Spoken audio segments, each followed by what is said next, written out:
Good morning students. I hope आप सभी online आ गए हैं और आज हम अपनी जेनेटिक्स की 4th यूनिट का नेक्स्ट टॉपिक स्टार्ट करते हैं, ट्रांसक्रिप्शन। बहुत इंपॉर्टेंट है, कई बार एग्जाम में पूछा गया है तो उसको अपने अच्छे से रीड आउट करना है। बहुत ईजी है। क्या मतलब होता है ट्रांसक्रिप्शन का? कहता है formation of the RNA over DNA template called the transcription. कहता है आरएनए का बनना, कहाँ बनना? डीएनए टेम्पलेट के ऊपर, कॉल्ड ट्रांसक्रिप्शन। अब ये डीएनए टेम्पलेट का होता है, सब चीज़ें क्लियर होंगी आपको धीरे धीरे, बस आप पहले सुनते चलिए। क्या कहता है? कह रहा है कि आरएनए की फॉर्मेशन होना, आरएनए का बनना। अब आपको पता है आरएनए, हमने भी पीछे भी पढ़े, 3 टाइप के आरएनए थे हमारे पास। नॉन जेनेटिक आरएनए को भी 2 पार्ट में डिवाइड किया है, एक जेनेटिकल आरएनए, एक non genetic RNA. Genetic RNA क्या था? जो हैज़ अ जेनेटिक इन्फॉर्मेशन में रोल प्ले करने वाला, जो बैक्टीरियल या जो हमारे प्रोटोजोन्स, जो टीएमवी, उनके अंदर हैज़ अ रोल प्ले कर रहा है, लेकिन बाकियों के अंदर वो नॉन जेनेटिक, यानी कि हमारे पास 3 टाइप का था, आरआरएनए, मैसेंजर आरएनए और टीआरएनए। जिसमें से जो मैसेंजर आरएनए था, जो सॉरी राइबोसोमल आरएनए था, वो सबसे ज़्यादा सेल कंटेंट में 80% होती है उसकी पार्टिसिपेशन। तो अब ये देख लेते हैं, ये जो जो हम आरएनए, जो ये राइबो न्यूक्लिक एसिड की हम बात कर रहे हैं, ये बनता कैसे है? तो कहते हैं ये बनता है डीएनए टेम्पलेट की हेल्प से। किसके बनता है? DNA template, TEMPLET template, DNA template की हेल्प से बनता है। और यही प्रोसेस क्या कहलाता है? Transcription. Out of the 2 strand of the DNA only 1 strand participate in the transcription. ये हमने पहले ही बात कर ली थी। कहता है कि जो आपके पास डीएनए, जो क्या बोल रहा है कि जो आपके पास डीएनए जो स्ट्रैंड होते हैं, उनमें से एक स्ट्रैंड ही आपका क्या करेगा? हेल्प करेगा या पार्टिसिपेट करेगा किस बात में? ट्रांसक्रिप्शन में। और उस वाले स्टैंड को, जो इन दोनों ये आपका हो गया 5 प्राइम से 3 प्राइम, ये हो गया 3, सॉरी, तो जैसे मेरे पास 2 स्ट्रैंड है, तो ये हो गया 5 से 3 और ये हो गया 3 से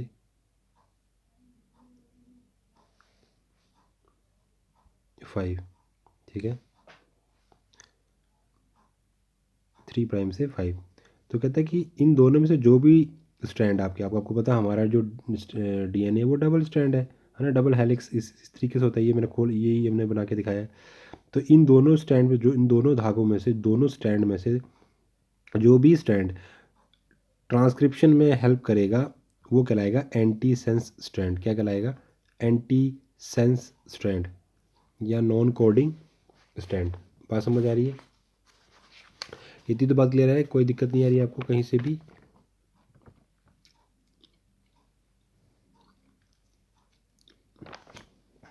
चलिए आगे चलते हैं। कहता है segment of the DNA involve in the transcription called cistron.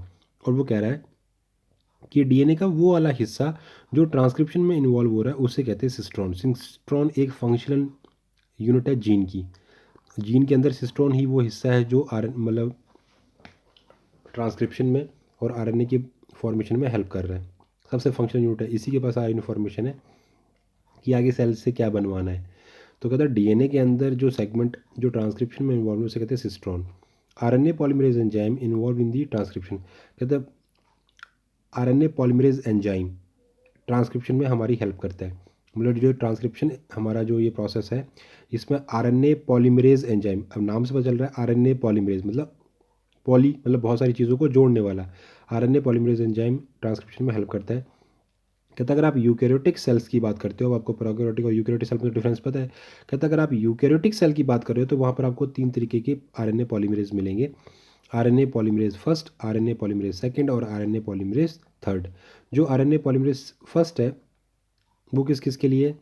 वो 28S rRNA, 18S rRNA, 5.8S rRNA की सिंथेसिस के लिए। इस चीज़ को आप थोड़ा अच्छे से याद रख लें।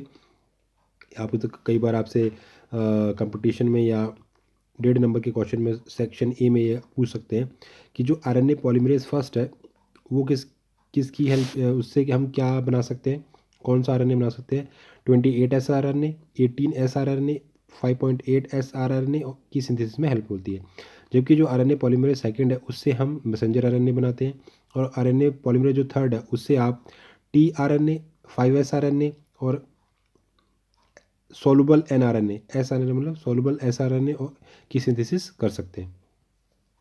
इतनी बात समझ आ गई आपको?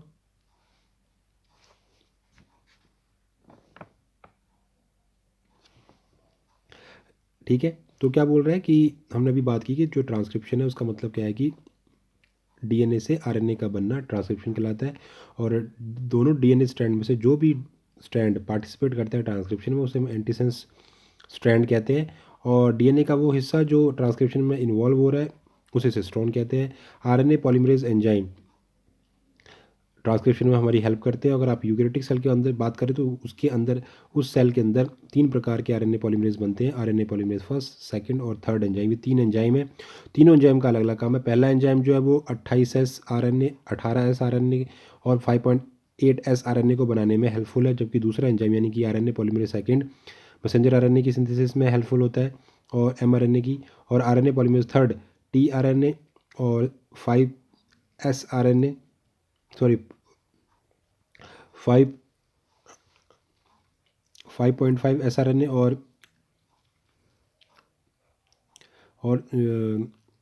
SN सॉल्युबल RNA को बनाने में हेल्पफुल होता है। इतनी बात समझ आ गई?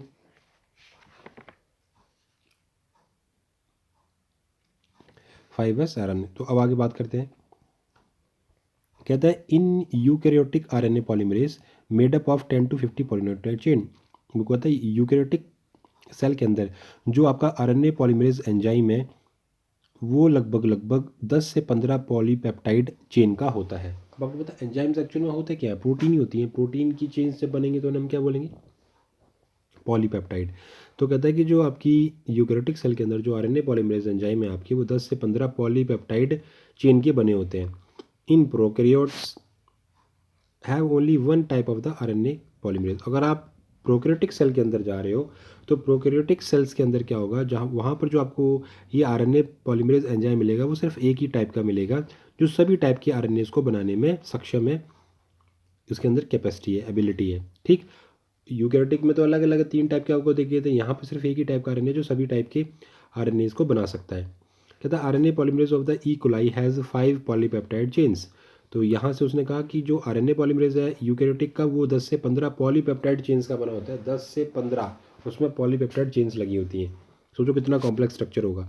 और जो ई कोलाई यानी इचरिचिया कोलाई यानी कि जो प्रोकैरियोटिक सेल के अंदर जो आरएनए पॉलीमरेज है उसके अंदर आपको 5 पॉलीपेप्टाइड चेन्स मिलेंगी, beta, beta dash, alpha, alpha dash और सिग्मा। तो इस तरीके से ये उसकी कोडिंग है, beta, beta one, alpha, alpha one और सिग्मा। तो 5 पॉलीपेप्टाइड चेन का बना होगा, और उसमें उसमें यूकैरियोटिक में 10 to 15। कहता है जो सिग्मा पॉलीपेप्टाइड चेन है known has a sigma factor. तो जो सिग्मा पॉलीपेप्टाइड चेन है उसे हम सिग्मा फैक्टर के नाम से जानते हैं। Core enzyme plus sigma factor giving you RNA polymerase. तो उसने कहा कि जो सिग्मा पॉलीपेप्टाइड चेन है, आपको पता 5 पॉलीपेप्टाइड चेन है, उनमें से जो एक पॉलीपेप्टाइड यानी सिग्मा पॉलीपेप्टाइड चेन है उसको हम सिग्मा फैक्टर के नाम से बुलाते हैं। और आपका टोटल कोर एंजाइम जिसमें बीटा, बीटा वन, अल्फ़ा और अल्फ़ा जो कोर एंजाइम है प्लस सिग्मा फैक्टर मिल के आपके क्या बनाते हैं? RNA polymerase. इतनी बात क्लियर होगी? समझ आ गई आपको कि ट्रांसक्रिप्शन होता क्या है और कौन सा एंजाइम हमारे ट्रांसक्रिप्शन में हेल्प करता है? आगे देखते हैं।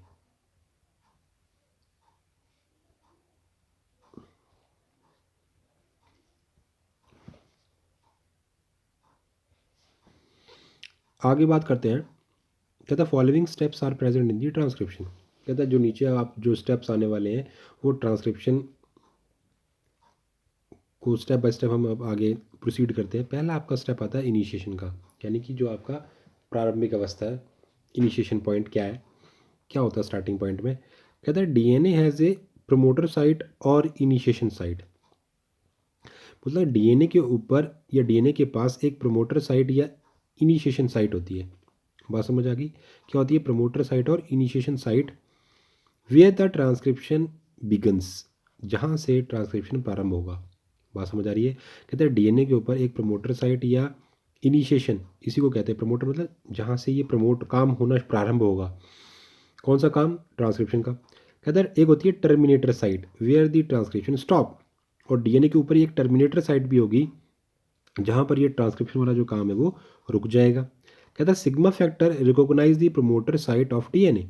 कहता है ये जो आपका आरएनए पॉलीमरेज एंजाइम था उसमें जो सिग्मा फैक्टर है ना आपका, सिग्मा फैक्टर उसका काम क्या है? उसका काम है डीएनए के ऊपर प्रमोटर साइट को ढूंढना। कह रहा जो सिग्मा फैक्टर है आपका, उसका काम क्या है? डीएनए के ऊपर प्रमोटर साइट को ढूंढना। और डीएनए के पास तो होती है, लेकिन उसे ढूंढता कौन है? आपका आरएनए पॉलीमरेज का जो सिग्मा फैक्टर है। Sigma factor also help to RNA polymerase attach to the specific site of the DNA. इसके अलावा जो सिग्मा फैक्टर है आरएनए पॉलीमरेज एंजाइम की क्या हेल्प कर रहा है कि वो डीएनए की किस विशेष जगह पर लगे। कौन सी जगह? प्रमोटर साइट पर। मतलब प्रमोटर साइट पर आके कौन चिपक जाता है? RNA polymerase enzyme. कौन आगे लग जाता है? RNA polymerase. कहता है अगर आप प्रोकैरियोटिक सेल की बात करो तो before the 10 nitrogenous base form A promoter site. अगर आप प्रोकैरियोटिक सेल के अंदर बात कर रहे हो तो वहाँ पर बिफोर, पहले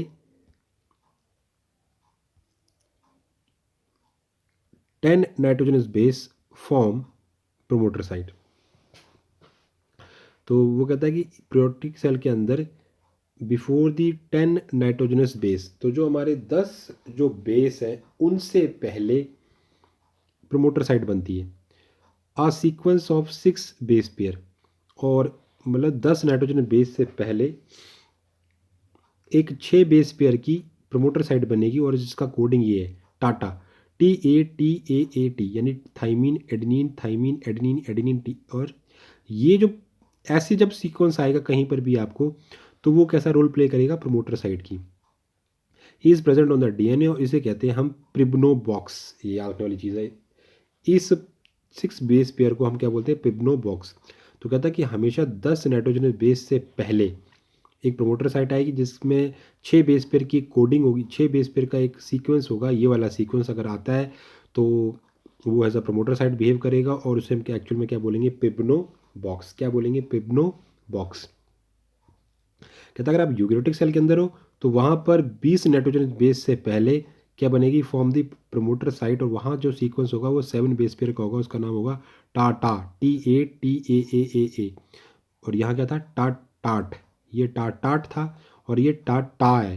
क्लियर हो? ये या ऐसे भी हो सकता है TATATA। तो इस प्रेजेंट ऑन द डीएनए, और उसको हम क्या बोलेंगे? हॉगनेस बॉक्स या टाटा बॉक्स। क्या बोलेंगे? हॉगनेस बॉक्स या टाटा बॉक्स। क्लियर होगी बात? आगे उसने क्या बोला? क्या था? At the promoter site RNA polymerase break hydrogen bond between the 2 DNA strand. कहता है जब प्रमोटर साइट की रिकॉग्निशन हो जाएगी किसके थ्रू? सिग्मा फैक्टर की हेल्प से, तो वहाँ पर आरएनए पॉलीमरेज आके चिपक जाएगा प्रमोटर साइट के ऊपर। और वो क्या करेगा? वो जो 2 डीएनए स्ट्रैंड थे और जिनके बीच में हाइड्रोजन बॉन्डिंग थी, उनकी हाइड्रोजन बॉन्डिंग को तोड़ देगा और दोनों बॉन्ड को सेपरेट कर देगा। कहता है one of them take part in the trans, और दोनों स्टैंड में से एक स्टैंड जो है वो ट्रांसक्रिप्शन में पार्टिसिपेट करना शुरू कर देगा। Transcription process proceed in 5 prime to 3 direction. और ये जो ट्रांसक्रिप्शन का जो प्रोसेस है वो किस डायरेक्शन में चलता है? 5 प्राइम से 3 प्राइम की डायरेक्शन की तरफ। मतलब कि कहने का मतलब क्या है कि जो ये ट्रांसक्रिप्शन चलेगी वो किस डायरेक्शन चलेगी? 5 प्राइम से 3 प्राइम की तरफ।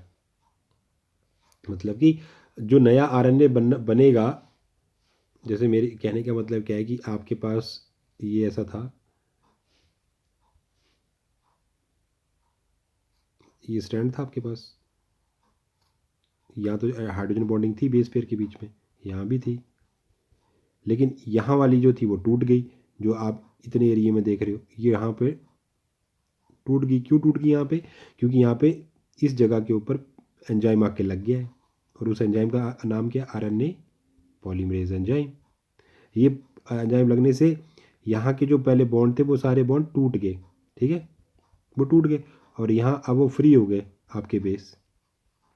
अब यहाँ पर एक फीता धागा बनेगा, ये जो धागा बनाया ना मैंने, ये बनेगा 5 प्राइम से 3 प्राइम की तरफ बन रहा है। मतलब ऐसे ऐसे बनता जा रहा है इस डायरेक्शन में। ये आपका होगा आरएनए। ठीक है, और इन दोनों में से या तो ये पार्टिसिपेट करेगा या ये पार्टिसिपेट करेगा, इस चीज़ को याद रखना। दोनों स्ट्रैंड में से या तो ऊपर वाला या नीचे वाला, ठीक। तो उसने क्या कहा कि one of them take part in the transcription, transcription proceed in 5 prime से 3 प्राइम डायरेक्शन की तरफ। कहता है राइबोन्यूक्लियोटाइड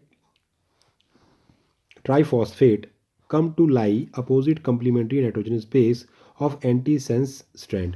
तो कहता है जो आपके राइबोन्यूक्लियोटाइड ट्राइफॉस्फेट है, राइबोन्यूक्लियोटाइड ट्राइफॉस्फेट कहने का मतलब जो नए नए न्यूक्लियोटाइड आएंगे आपके, ठीक है, तो वो ऐसे लगे होते हैं जैसे नया जो एक नया आया जो जुड़ना चाहता है। जैसे आपने एटीपी का मालिक्यूल देखा था ना डीएनए के अंदर, वो डी अब ये आरएनए बन रहा है, तो यहाँ क्या आएगा, राइबोन्यूक्लियोटाइड आएगा। तो नया नया जो आएगा वो ऐसा होगा, ये होगी उसके साथ शुगर और ये हो गया उसके साथ बेस।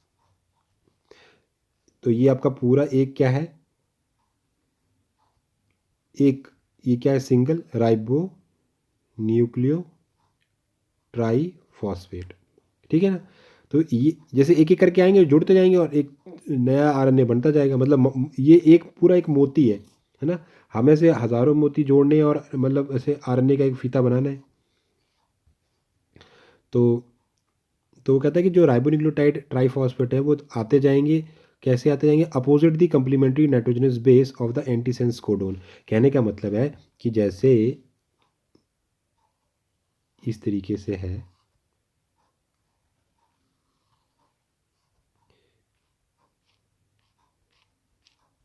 माना कि ये जो मैंने टिक लगाया है, माना कि ये आपका ट्रांसक्रिप्शन में पार्टिसिपेट कर रहा है स्ट्रैंड, ठीक है। और माना कि यहाँ पर मेरे पास है जी, ये है ए, ये है सी, ये है टी। तो अब हमारी जो फॉर्मेशन चल रही है, अब जब जब एक एक करके नया नया जो राइबोन्यूक्लियोटाइड वो यहाँ जुड़ता जाएगा। अब यहाँ से धागा बन रहा है ऐसे, ये 5,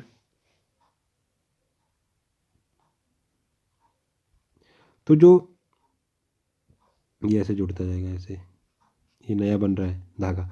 तो ये जो पहला जो आया ना यहाँ पे, जो पहला ये जो न्यूक्लियोटाइड आया आपका, पहला जो न्यूक्लियोटाइड आया ये वाला, ये क्या होगा, जैसे आपको पता है यहाँ पर क्या था टी, ये टी था, तो यहाँ पर क्या होगा ए, क्योंकि ये उसका कॉम्प्लीमेंट्री होगा ना, उल्टा होगा, कॉम्प्लीमेंट्री संपूरक होगा इसका, ठीक है। तो इस तरीके से ये पहले ये ए यहाँ था, धीरे ये लंबा हो रहा है ना, जुड़ते जा रहे हैं जुड़ते जा रहे हैं, मतलब नए नए जो न्यूक्लियोटाइड है वो यहाँ जुड़ते जाएंगे इस पॉइंट पर, और ये आगे साइकिल चलती जाएगी, धागा आगे बढ़ता लंबा होता जाएगा इस तरीके से। समझ आ रही बात है। ये जो ए था वो पहले कहाँ था, यहाँ था ना, ऐसे ऐसे एक एक करके जुड़ते जा रहे हैं, ऐसे ऐसे जुड़ते जा रहे हैं और चेन आपकी लंबी होती जा रही है, ठीक है ना। तो कहता है जो राइबोन्यूक्लियोटाइड फॉस्फेट है वो धीरे धीरे अपोजिट अपनी कम्प्लीमेंट्री बेस के अपोजिट फॉर्म में एंटीसेंस कोडोन के पास जुड़ते जाएंगे। कहता है ribonucleotide triphosphate present form of ATP, GTP, UTP और CTP when used in the transcription. Pyrophosphate hydrolyse to phosphate form each activated nucleotide. तो कहता है जो आपकी ये जो राइबोन्यूक्लियोटाइड ट्राइफॉस्फेट है वो किसी फॉर्म हो सकते हैं, एटीपी, जीटीपी, यूटीपी और सीटीपी, है ना। व्हेन कहते हैं जब आप इनका यूज़ करते हो ट्रांसक्रिप्शन के अंदर, तो जो पायरोफॉस्फेट यानी हाइड्रोलाइज जो एंजाइम है वो क्या करेगा, हाइड्रोलाइज करेगा टू फॉस्फेट को फ्रॉम ईच एक्टिवेटेड न्यूक्लियोटाइड। तो वो क्या करेगा, जैसे कि मैंने अभी आपको क्या बताया, अभी हमारी बात हुई थी क्लियर कि हमारे पास 3 जो थे वो ऐसे लगे होंगे, है ना। ये था हमारे पास शुगर और ये था हमारे पास बेस, है ना।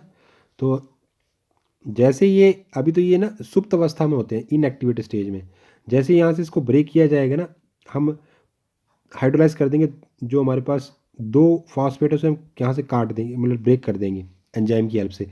तो ये जो बाकी जो अब जो हिस्सा बचा है यहाँ से लेके यहाँ तक, ये होगा एक्टिवेटेड न्यूक्लियोटाइड। कैसा होगा, ये चिपकने के लिए तैयार है, ठीक।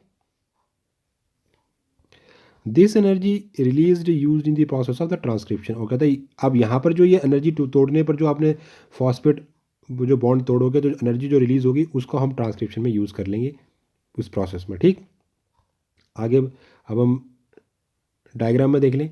डायग्राम में भी यही हो रहा है। ये देखो, ये हमारे पास दो मतलब हमारे पास डीएनए का स्टैंड है 5 प्राइम टू 3 प्राइम और 3 प्राइम टू,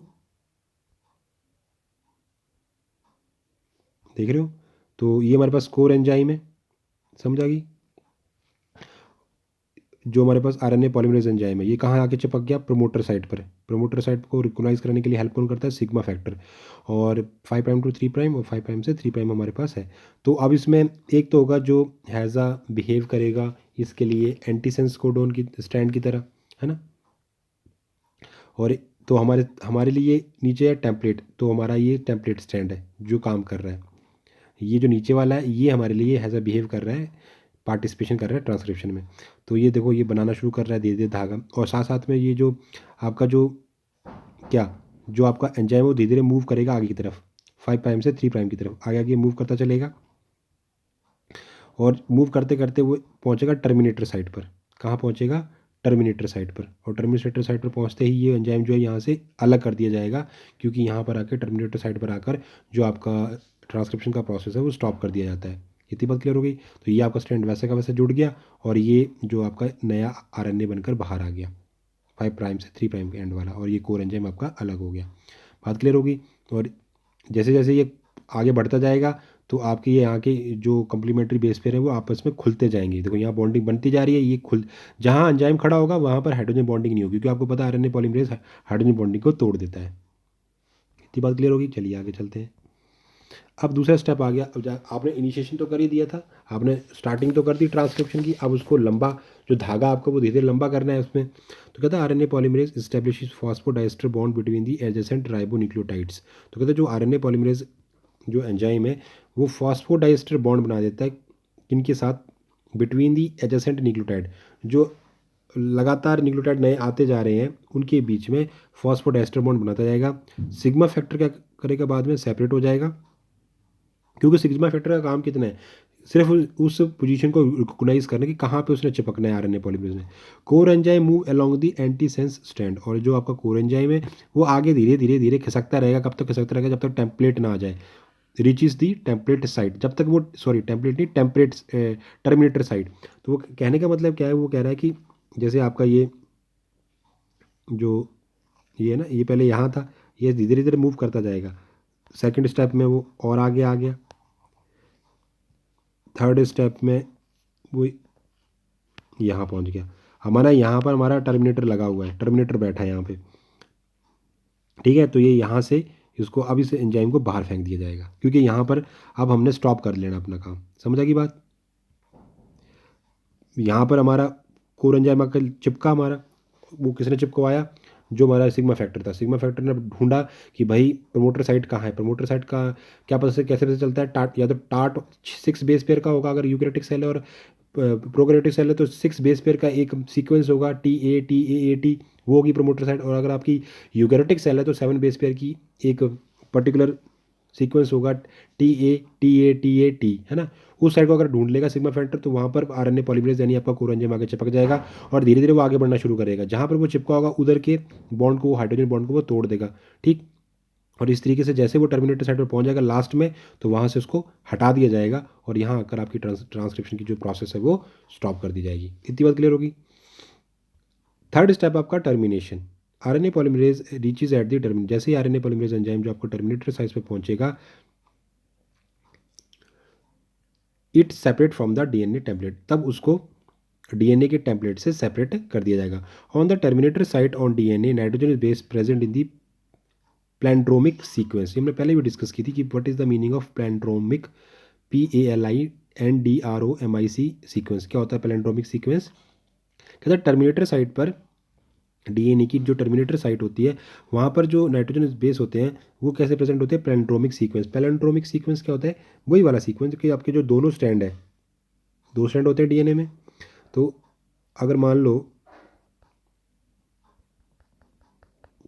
कि ये जो हिस्सा है, ये जो डीएनए का हिस्सा है, यहाँ पर पैलेंड्रोमिक सीक्वेंस है, मतलब कि मैं इसको अगर इसको बताऊँ तो मतलब कि यहाँ को बड़ा करके लिखो तो जो जो ऊपर सीक्वेंस है वो नीचे है, मतलब यहाँ से यहाँ C A C, तो यहाँ भी C A C, मतलब इधर का सीक्वेंस पढ़ने में और इधर का सीक्वेंस पढ़ने में सेम आ रहा है। जब दोनों स्टैंड के ऊपर सीक्वेंस एक दूसरे के अपोजिट हो लेकिन सेम हो तो उसे कहते हैं palindromic sequence. In most case RNA polymerase recognise the terminator site, कहते हैं ज़्यादातर केसेस में आरएनए पॉलीमरेज रिकॉग्नाइज पहचान लेता है टर्मिनेटर साइट को एंड स्टॉप द सिंथेसिस, और क्या करता है सिंथेसिस को स्टॉप कर देता है। आरएनए का जो बना रहा है आरएनए बनाने को वो रुक जाता है। बट प्रोकैरियोटिक सेल के अंदर recognise the terminator site with the help of the rho factor, लेकिन कहता है लेकिन प्रोकैरियोटिक जो हमारे जितने भी सेल्स होती हैं उनके अंदर टर्मिनेटर साइट को पहचानने के लिए एक और कोई दूसरा फैक्टर हेल्प करता है जिससे कहते हैं रो फैक्टर। ये रो कैसे बनाते हैं इस तरीके से, तो कहता है कि रो फैक्टर हमारी हेल्प करता है प्रोकैरियोटिक सेल के अंदर चीज़ों को अपनी टर्मिनेटर साइट को पहचानने के लिए।